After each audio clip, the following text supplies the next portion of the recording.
I just wanted to give everybody an update on Hyperflex this morning, just to make sure that the messages are getting through and everyone's the technology as it is or as it should be. I think we should be aware of Hyperconverged, but I just wanted to go through some of the things that you probably don't know about Hyperflex, or maybe you do and you wanted to ask some questions afterwards. There'll be a section at the end where we can ask some questions, but if you've got any during the event, then please just post them into the chat room or email me directly if you want to do that. If you know you worked with me before, you should have my email address. So yeah, introductions. My name's Kev Golding. I am a Cisco BDM.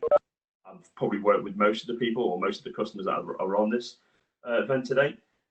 You may have also known me as some of my former jobs as head of the ITA team, the senior IT team, and the practice lead for networking. I've been with the business for about 8 years. So that's a bit about me. I was a consultant. I've deployed lots and lots of projects for CDW in the past, and now I've changed roles at the beginning of the year to look after business development or help with Reaper, look after business development for Cisco. So quick agenda. It's very light. We're not going to go into any deep technical detail here. I'd much rather do that on a one-to-one basis.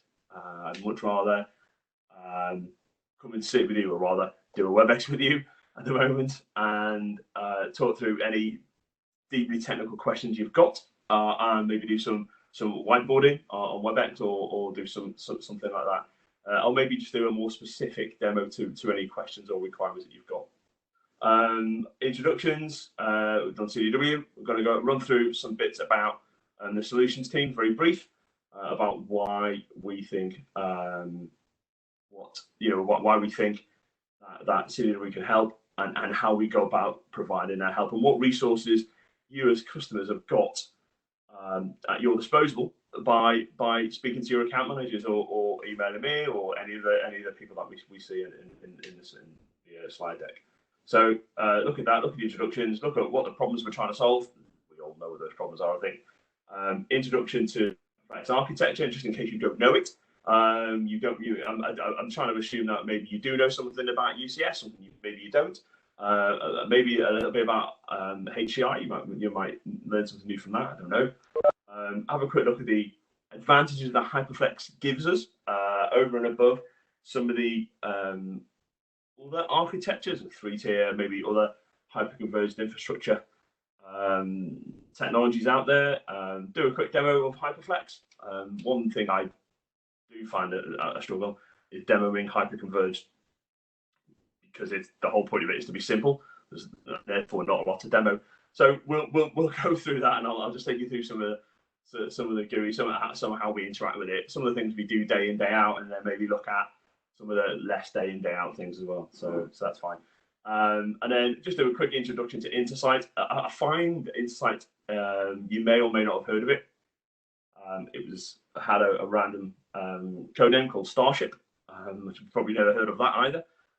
But it's Cisco's best kept secret, as far as I'm aware. It's probably typical of Cisco that they have an awesome product and then don't tell anybody about it. So anyway, we'll go through that. Just quick intro.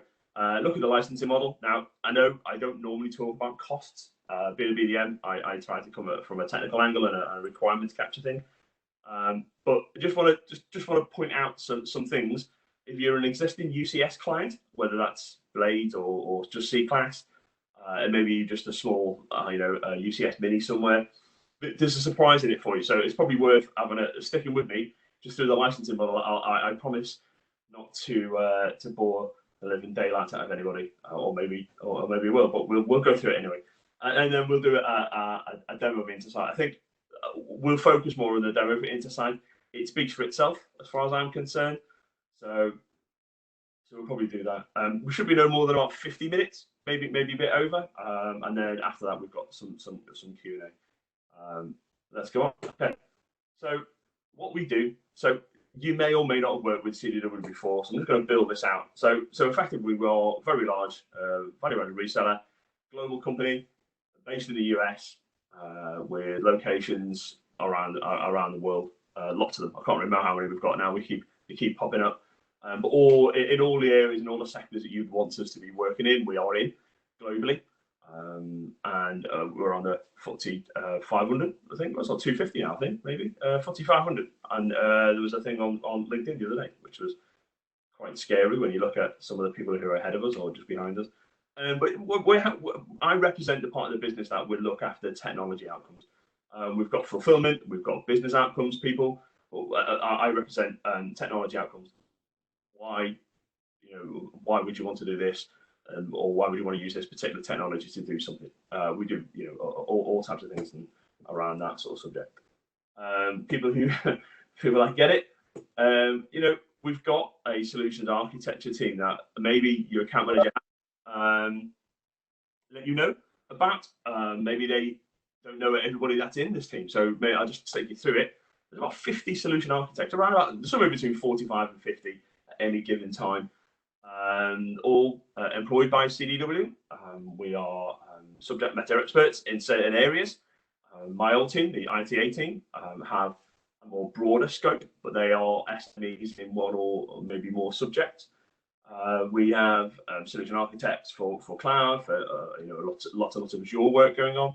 Cybersecurity team, very, very, very clever people in that team. They'll talk you through everything from endpoint security to cloud security. And then we've got hybrid infrastructure, which, with this, the majority of our opportunities will work through this team. So, we're talking virtualization, compute, storage, hyperconvergence.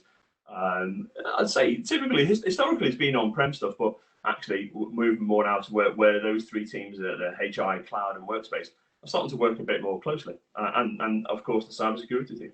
And then on the left-hand side, we've got the PSS team who provide a rapid response if you need a bomb or if you need a question or you need to just get something answered. That's probably the team who will respond.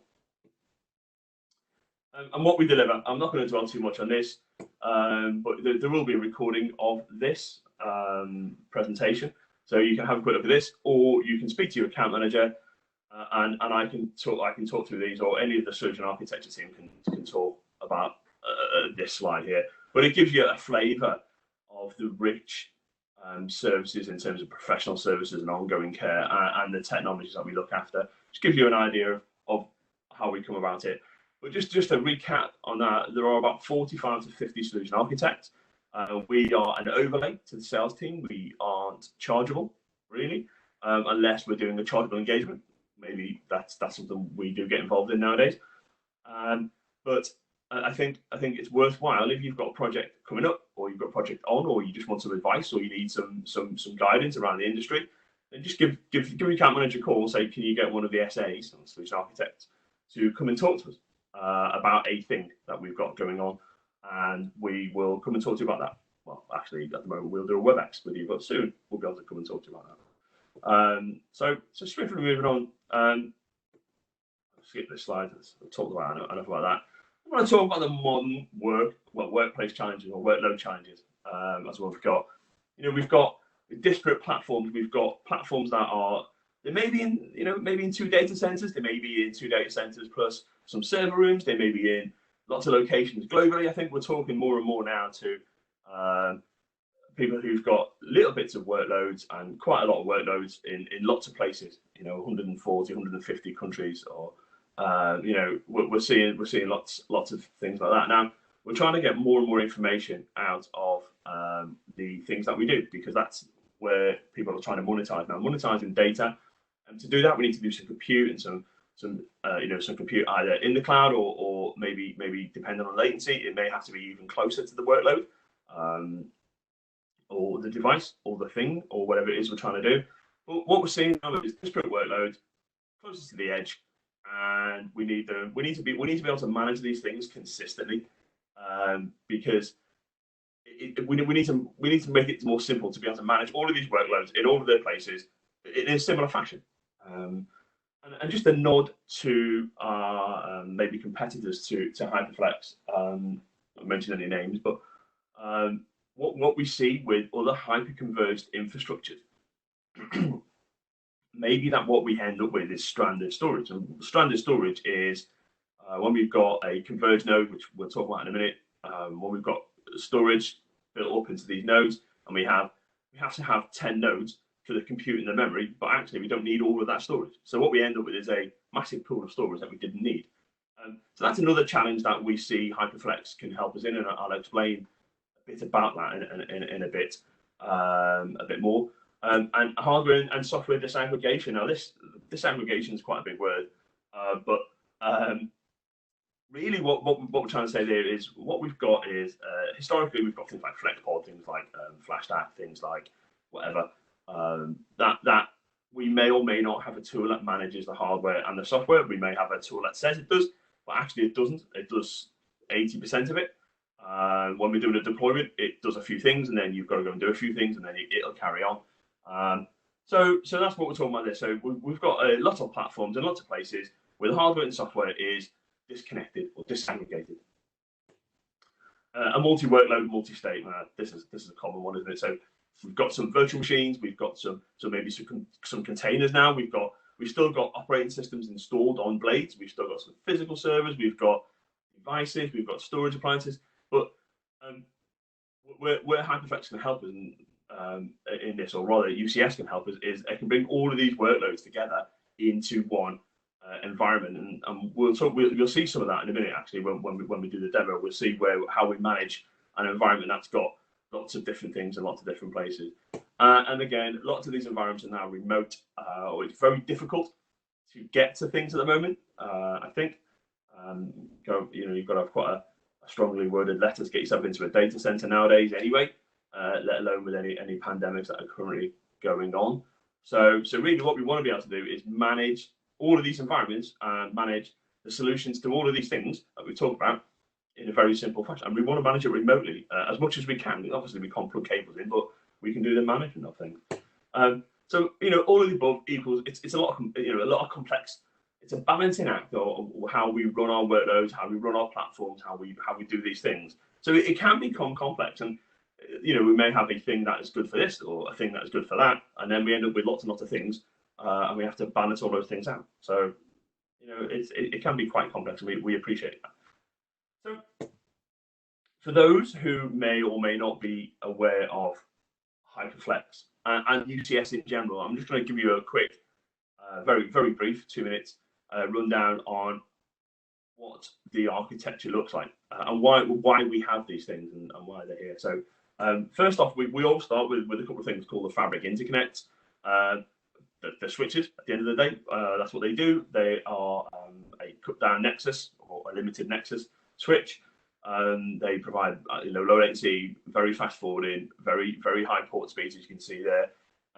But effectively, in the interest of UCS and specifically Hyperflex, they provide the hardware level automation, if you catch the drift. So the UCS manager that's built into them is abstracted by HX Connect and HX Installer and Intersight as well, which we'll talk about in a minute. And that provides the glue for all of the other components, which we're talking blades, we're talking rack mount servers, we're talking really big storage servers and storage devices. So when we're talking about Hyperflex, generally in your head you think, well, I'll tell you what, it's hybrid now. So we've got storage in here, we've got compute and memory, and we scale it out, and that makes a horizontally scaling platform with storage and compute and memory and stuff for your virtual machine. But that's not all, because with Hyperflex, one of the advantages I was mentioning before is that we can disaggregate that. So what we can do is have compute only nodes. We can have rack mount servers, we can have blades that don't have any storage in. So not only does that reduce the cost up front because we only buy in the storage that we need, we can also scale them separately. So we can scale storage one way if we want to do that, or we can scale the compute. We can make bigger nodes, smaller nodes, we can make lots of little nodes, and we can do that. But they can be blades or they can be rack mount servers as well. Obviously, probably Cisco ones, but so really we connect it like that. So we've got some options there: 10, 25, 40 gig, fiber channel over Ethernet, which is quite an important thing to talk about, actually, because where the next step we do is we uplink our fabric interconnect to our networks. So it's either our network or network and fiber channel, which is again is another unique factor of HyperFlex. So we've had lots of projects where we have migrated HyperFlex to something. Oh, sorry, from something to HyperFlex. Sorry, I should have said HyperFlex from something. And that something just happens to have fiber channel. And the migration strategy is largely how on earth we're going to do it. There's quite a few ways of doing it. But so the simplest method of doing it in that in that sort of arena is to integrate the HyperFlex with the fiber channel environment, which is very difficult to do, and probably not even supported on most other hyperconverged infrastructures. But we can break out the HyperFlex nodes, and we can add a fiber channel HBA. It's all done in software, so it's using the VIC card that's built into all of these nodes to abstract that one fiber channel over Ethernet card to have network interfaces and fiber channel HBAs or exclusive HBAs for that matter. So it enables us to consume the legacy storage as we migrate the virtual machines, which is a very unique fact. But it's all built into one system. As I said, it's managed by UCS Manager, which is built into the Fabric Interconnect, and away we go. So I think it's quite unique. And so we often get asked why we need the Fabric Interconnect. So one of the reasons we have them is obviously UCS Manager, and that's how you manage the hardware. But we can do Hyperflex Edge, which doesn't have Fabric Interconnect, and that's managed just by the individual SIMC, which is the IPMI device on board, and we can manage it that way too. That's limited in scale because we feel if you're going to get over a certain amount of nodes, then you're probably going to want to have some low latency, some high performance switching in the middle, just to make sure we're getting that consistent latency. It becomes a big cluster over 8 nodes, doesn't it? So it's something along those lines. And then last but not least, there's a software layer, of course. So we've got all this hardware, and then we've got a bit of software on top of all of these nodes that runs. The storage nodes, they present the storage, and this is the bit of software that lives on top of all the hardware, and abstracts the hardware, the storage that's in each of these servers. It'll abstract them and present them back to the hypervisor, and do that way, or container host for that matter. So just quickly moving on. So some of the advantages of HyperFlex, independently scaling, which I think a lot of hyperconverged infrastructures say that, but it's entirely maybe that's not correct in the way they do it. And I think predictable pay-as-you-grow efficiency. I think that's quite much more apt in my mind to HyperFlex than all the others, because we can just add more compute or more memory if we need to do that. We can add another computer if we need to do that. Or cache separately. Enterprise storage features. I spent a long time deploying lots and lots of storage arrays when I was deploying things. Pointer-based snapshots. It sounds like an old thing nowadays, but it's still quite apt. And that plays into the near instant clones. And one of the demo features we look at in a minute will be the creating of ready clones, which is a near instant clone, and enables us to do that. And inline deduping compression, that's a standard thing on hyperconverged or any storage platform nowadays. And then again, high available self-healing. Yeah, I mean that's a standard, isn't it? Replication factor 2 and 3. It enables us to stretch the blocks over multiple nodes, and it allows it to self-heal. So if a node fails, it can start to copy the blocks in different locations. That's the self-healing bit of it. Single button, non-disruptive rolling upgrades. Now, I'm going to show you the bit where we do that, and I'll show you the button. We're not going to do it for obvious reasons. We're on a demo and we haven't got time. But also, it's something that we have to plan. But we look at that but it's true single button non-disruptive upgrades for things like ESX. So it will do the HyperFlex. It will do the firmware because it's all tied into the Fabric Interconnect. The HyperFlex software will get upgraded. The ESX, the hypervisor will get upgraded. So actually, it is a single button, non-disruptive rolling upgrade. It will do all the components in the system. And things like enterprise data protection. So snapshots are built in, replications built in. We can do scale-out storage. We can do synchronous replication. We can stretch clusters.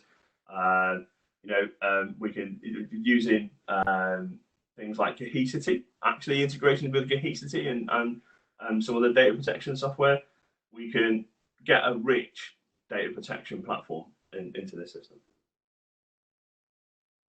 And again, integrated into vCenter, that's a standard really for HCI nowadays. It's the de facto sort of hypervisor. Robust report analytics, we'll see some of that in a minute actually. But I'll be honest with you, if we look at this, we'll talk a bit more about that probably when we look at Intersight. UCS Manager, I call it out as a thing because actually it's an awesome tool, being able to abstract the hardware in as a piece of software and a code and XML, just to define a service profile is actually really powerful. And then integrated management, we'll talk a bit more about that in a minute because it's integrated, and then we've got Intersight as well. So with that, I think I'm quite on time actually. Surprisingly on time for me. I'm just going to switch over to an RDP, so an RDP session. So I'm hoping everybody can see that. I'm hoping it's pretty clear. So really, when we're talking about hyperconvergence, we often just think of go to vCenter and do some things and stuff like that. But I just want to take you through some of the features of does he remember the password? So really, hyperconvergence should be simple. That's the whole point. It's there to provide storage, compute, and memory to our virtual machines. That's the whole point. So really, it's very difficult to demo, but what we've got is I can show you the GUI and the dashboard. So effectively, once we've deployed it, which is in the Hyperflex installer, once we deployed it, we get some nodes and we get some compute, we attach it to vCenter, and we're all good to go. So just let's take a look at the installer. So the installer is a virtual machine that is available to download from the Cisco website, and we're presented with some options. We've got create a cluster or expand a cluster. As you can tell, we use that to expand a bit later on. But we've got the option here of creating a standard cluster, which is just on one site, or we've got an edge cluster, which is small nodes, a small cluster that can be deployed in a remote location. Or we can create a stretch cluster, which, as it says, is stretched over 2 locations, and it provides synchronous replication between the two. And then we've got the option here to expand. So, or stretch, we can create a stretch cluster or expand it. An existing sort of standard cluster. So really, this is the tool. When we're talking about people say about how can we expand, how can we grow it, we've got to go install everything. No, we just expand it like this. And when we click on the standard cluster, it takes us through a workflow, and we can just enter all the credentials. UCS Manager, it will go and do the hardware. It looks for new nodes. Once you log into UCS Manager, it asks to interrogate it really.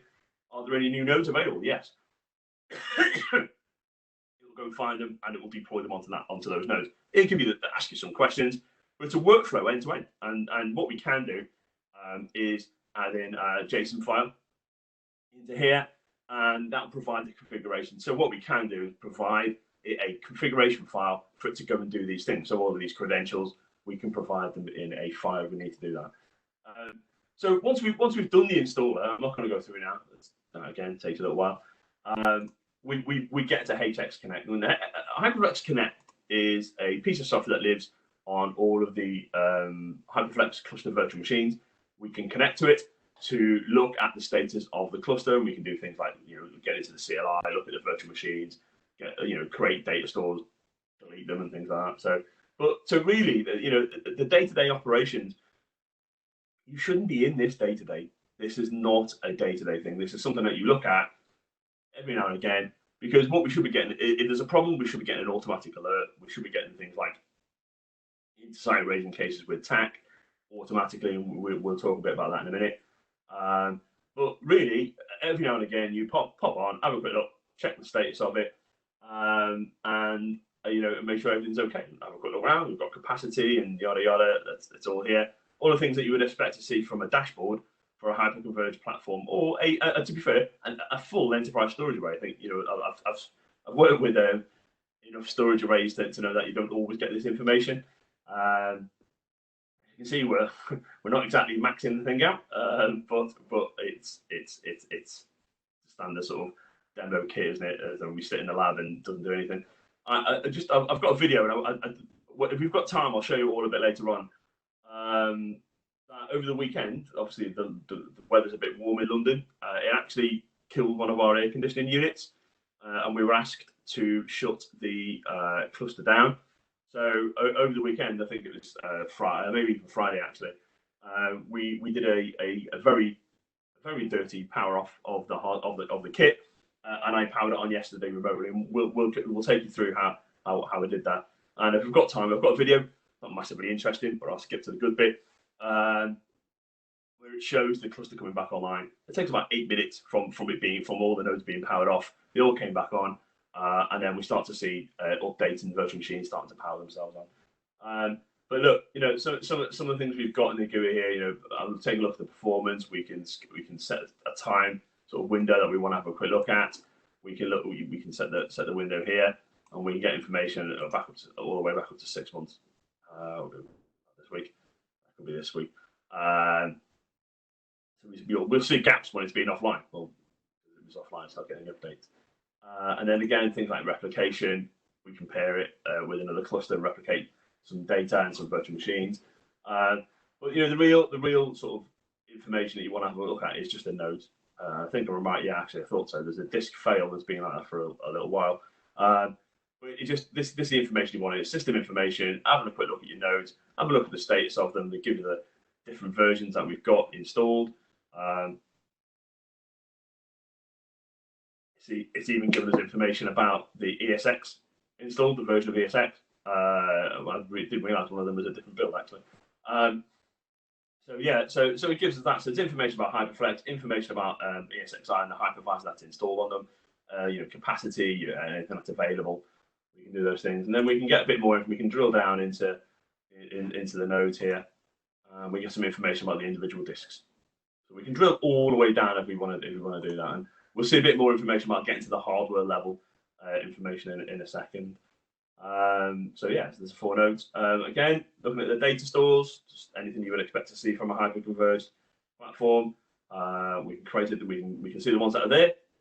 We can see one's got 4K block, one's got 8K. I think it's the default. We can see the size of it, capacity. We can go and grow it if we need to do that. I mean, what you would expect from a typical sort of GUI. We can do that, or mount, delete it, get rid of it, make it bigger. If we want to do that, or make it smaller. So you can't make it smaller than what we need to do, so we go and there you go. Edit that.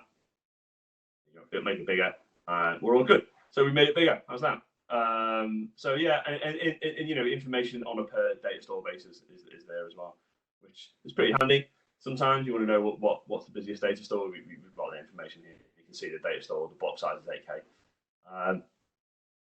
And then again, just have a quick look. So it's here to provide storage and capacity for virtual machines. This is feeding information back from vCenter about what virtual machines are installed. It knows about them all. It knows the status of them. We've got some performance testing VMs that we use to benchmark things. We've got some Cohesity virtual machine or VM nodes and a Ubuntu VM. Not very exciting. But in a minute, we'll just go a quick demo of some of the more advanced features, like the ready clones and the pointer-based snapshots.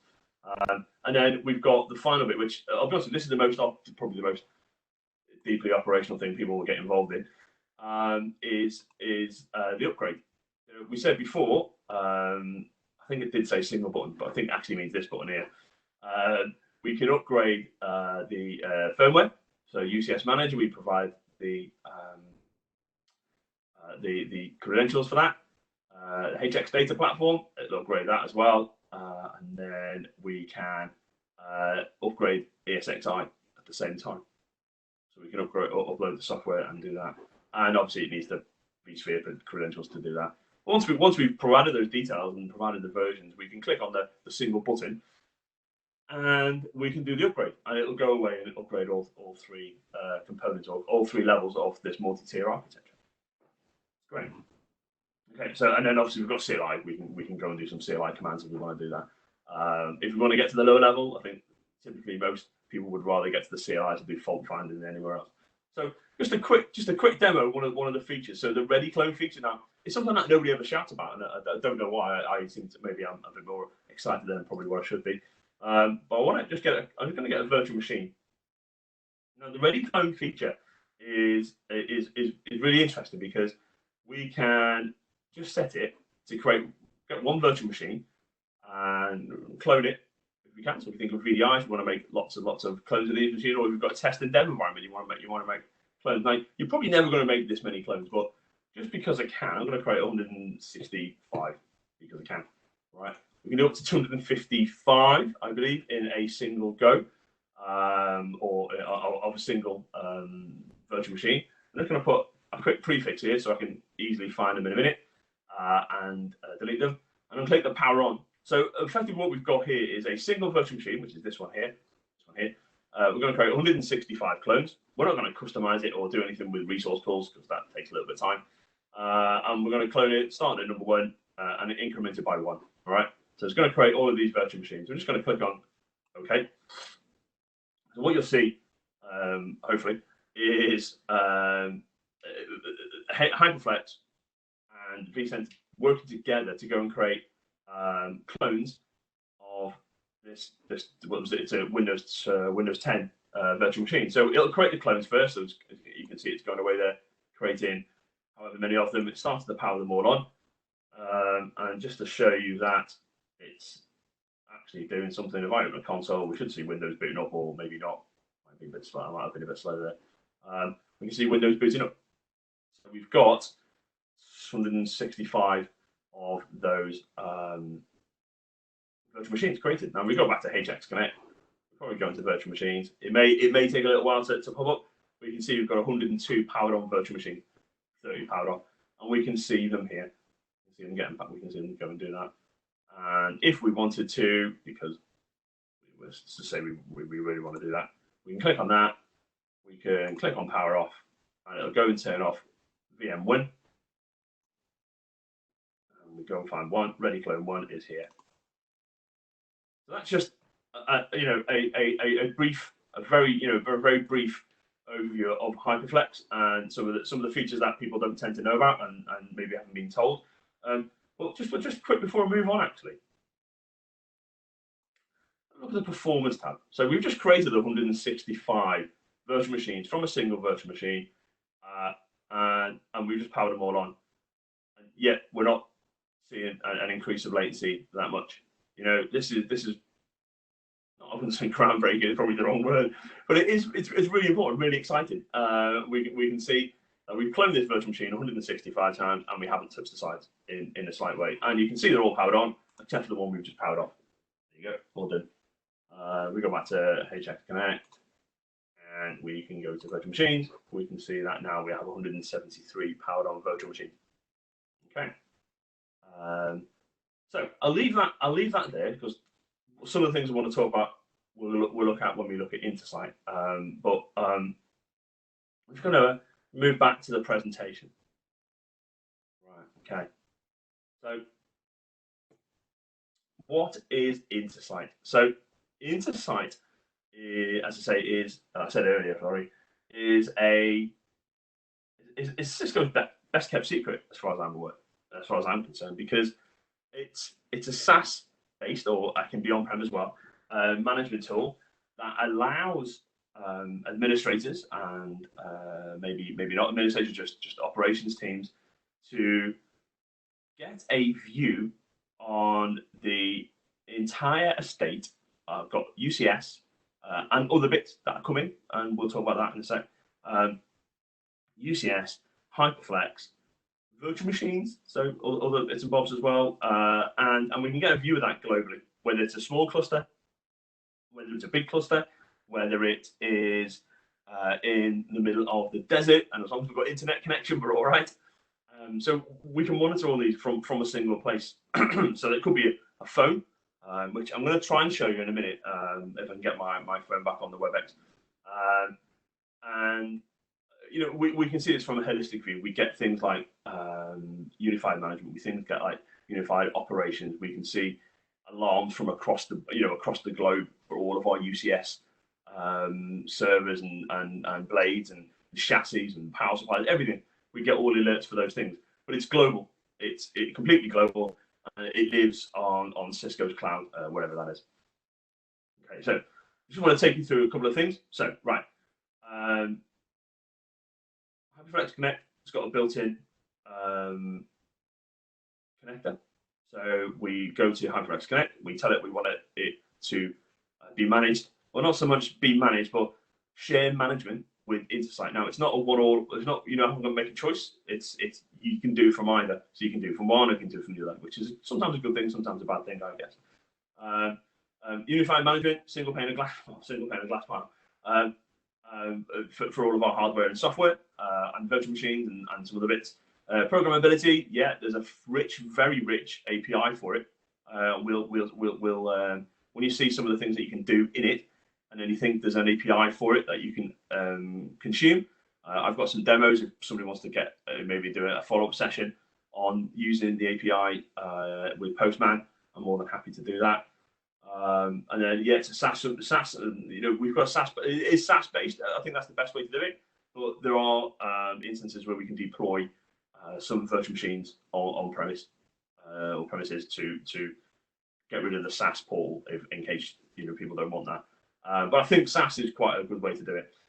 Enhanced support experience. So yeah, we can integrate with TAC. So we can get Intersight to integrate with TAC. We can get to automatically log calls if there's a fault on a disk or a power supply or whatever.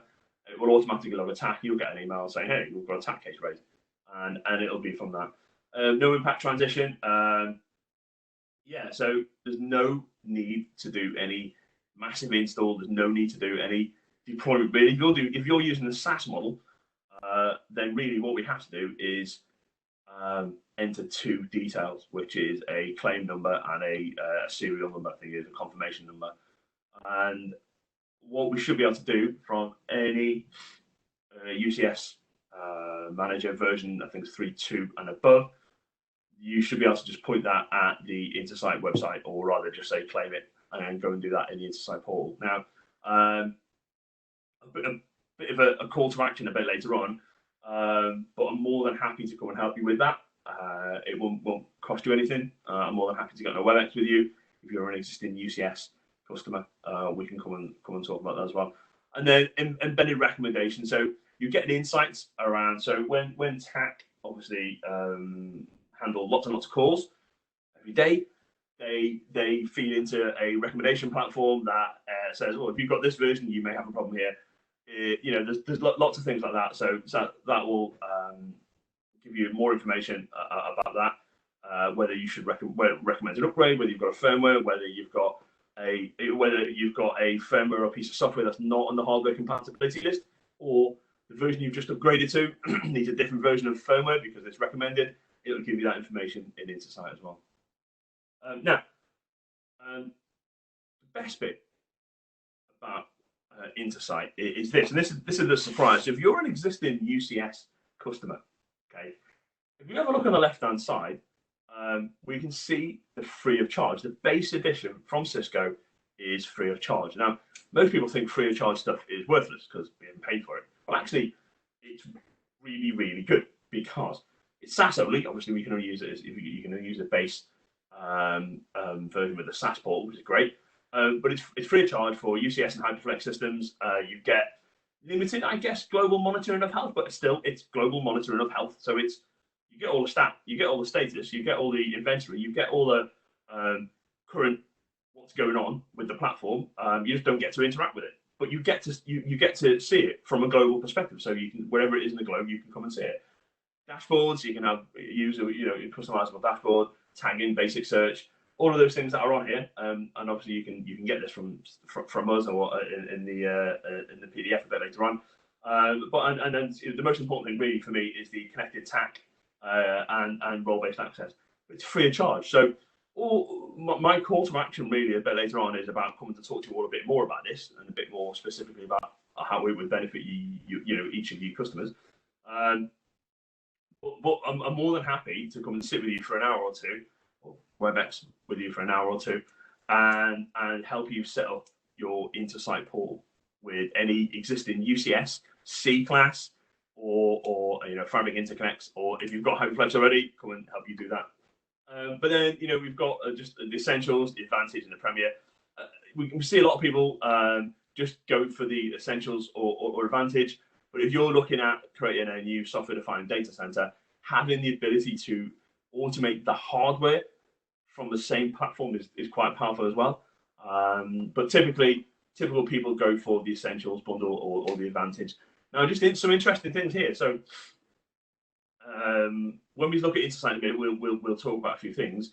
But some of the things that are coming online later this year. So we've got HX Edge and SD-WAN. Yeah, we can deploy a HyperFlex Edge and an SD-WAN platform at the same time. OS install. Yeah, we can deploy an OS from Intersight. This is all from Intersight. This is not locally managing the platform. A multi-domain inventory correlation, so capacities, performance, and yada yada from multi-domains. That's fine, and storage and yada. But we're going to start to see information from people like Pure, and being able to get the correlate information around the Pure, around Cohesity, around Virtual Center. Get all of this information, and NetApp coming online as well sometime later this year, or maybe early next year. But we're going to be able to see all of this information from the same portal. So we're going to have our HyperFlex, UCS, if you've got HyperFlex, HyperFlex and or UCS, and things like Pure, things like Cohesity, things like NetApp and VMware. We can do VMware now. I just haven't set it up. But we can see all this. This is going to be, when I say single pane of glass, this is exactly the true single pane of glass. Let's go back to that. So just going to open that. Open up a browser, which I already got opened up. Let's close that tab. Log in. So Intersight, very easy. Go to intersight.com and log in. You need your CCO ID. Actually,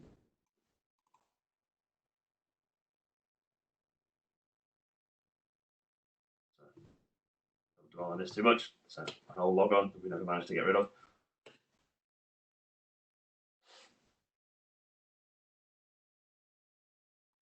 All right. So once I log in with my CCO ID, I obviously, based on role-based access control, me as an admin, I get access to everything. The first thing I see is the dashboard, right, which is I should really see it's the last dashboard you logged into, but this is the one you'll get when you get it. It gives you the overview of the hardware and the software as well. So what we've got is lots of widgets that we can go and look at things. So Fabric Interconnect Health. We can see they've got 3 with a problem, probably power supplies or links or whatever, and one of them's healthy. Which I'm assuming 2 of them because we have to power them off pretty quickly on Friday. HyperFlex clusters, we've only got 1. That's fine. Looking at the server versions, what versions have we got installed on the servers? What server have we got? What type have we got? We've got 6 B class blades and 4 HyperFlex nodes. It's great. So it just gives you the flavor of what's going on, of the information. So easy to view things like the capacities, or we run out of capacity. But if you've got an operations team that you've got lots of UCS around the globe, you've got maybe lots and lots of little HyperFlex Edge clusters around the place. Then this might be really helpful just to have it all in one place. And then licensing status. You don't have to have all of these on it. I just put them on because I can. But we've got hardware compatibility list. We've got 2 of them haven't been checked, 4 that have been validated, and 4 that are not listed. Don't really use that feature, but it's quite a handy thing to have to be able to check the status of the hardware compatibility of the software. So that's just the standard dashboard. You get most of this with the base edition. I can't think of any widgets that you don't get with the base edition, but you just get visibility of it all. It is quite handy. But some of the other features from the main dashboard, we've got audit logs. As you can see, people logging in, doing stuff. We can see who it was. You can see who does all the work around here. So me, and maybe Miguel did a bit of work last week. But that's demoing to customers and things like that. In a real life environment, you're obviously lots more of these, and that was me checking in, making sure the lab was working this morning, as you do. So and then again, sessions, who's logged on? It's just me, right?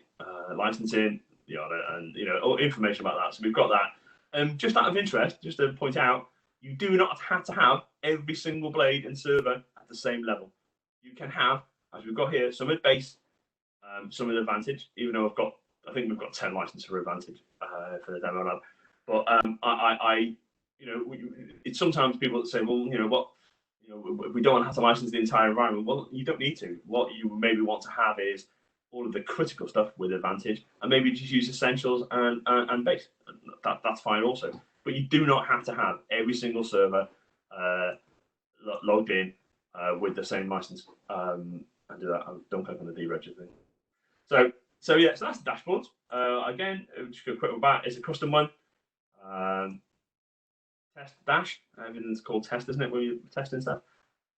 We've got just a quick view of all the power supplies. You can see them getting really, really hot already. They weren't that temp, they weren't that hot this morning. I'm assuming that's all that storage things we've just been doing. So I better move on with the demo. So looking at the servers, this gives us an overall view of all of the servers in our environment. Now it's global, as I said. Whilst we haven't got a global environment to show you, I can show you that Peterborough's pretty far away from London. I think we would all agree. But it gives me an overall view of the servers in a global environment. So if we click on this one particular blade, it's going to give me the view of the server where it is in the chassis. The top view of the server, we can get that information here. IP management, we can do all that. So that's KVM and management IP addresses.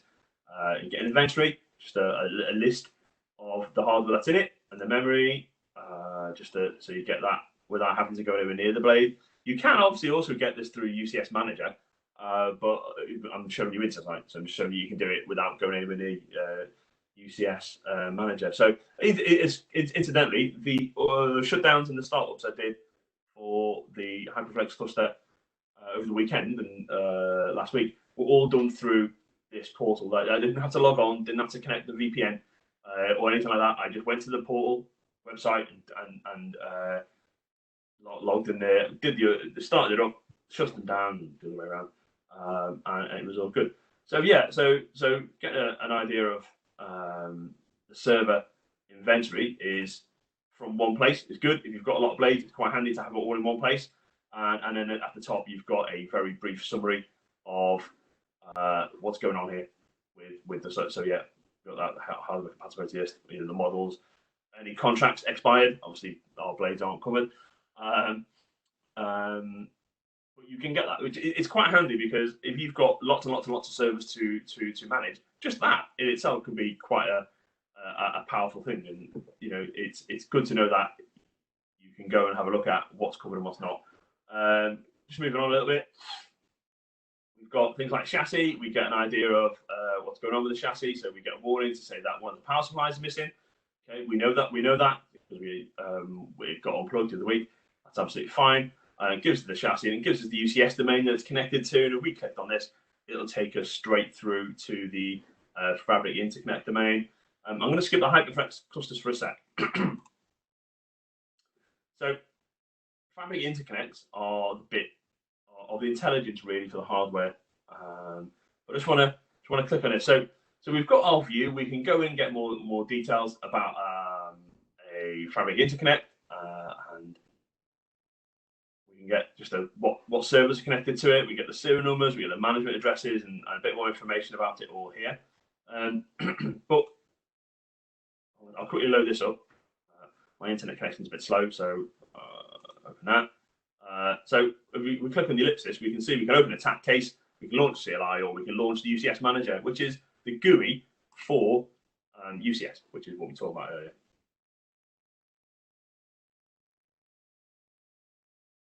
So this is tunneled. This is not using a VPN. We are going over the internet to that Fabric Interconnect to go manage it. Now, I'm gonna leave it running like that because it'll take a minute or so. But I want to I'm a bit stressed for time right now. So let's move on. So you got the Hyperflex cluster. Have a quick look. We've only got one. So it's not going to be a massive list, but it gives us the sort of the storage trending. When do we think our storage will run out if we carry on with the current trend. All right, so we've got loads over a year left on it, which is great. Good. All right, so we can get that, but it's good when we know that if you've got lots and lots of little HyperFlex edge clusters, that's when it becomes into its own, because we can see overall that we can see any of our clusters or any of our nodes or any of our deployments that may or may not run out of capacity anytime soon. But really, what I wanted to show you is this. So, so the HyperFlex Connect that we looked at before,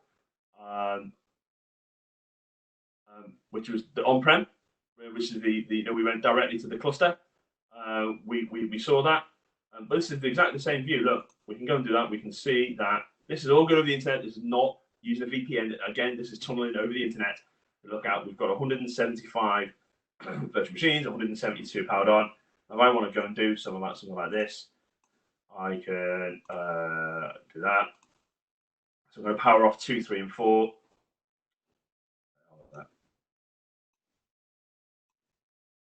Power off. Power off. So, power that one off. Right, so in a minute, we're going to have a look at vCenter, and we should see a bit later on that these are powered off. There you go, powered off now.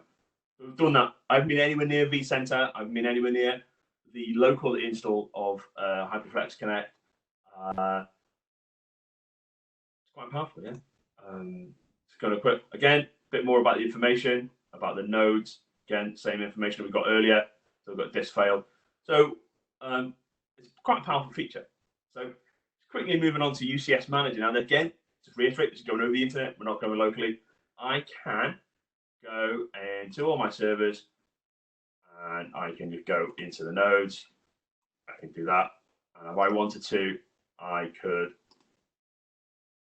power them off from a shutdown server. I could do that, and that would power off all of my servers. Or on the flip side, we could power them on if they were already on.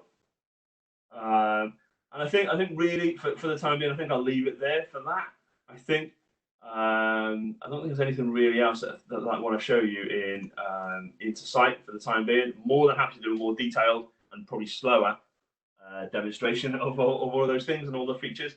But I think that gives you a good idea of why we think Intersight plus HyperFlex is a good investment, and will provide a lot of flexibility and a lot of a lot of reduced operations time, I think, is and a reduced operational cost, and a good ROI and things like that.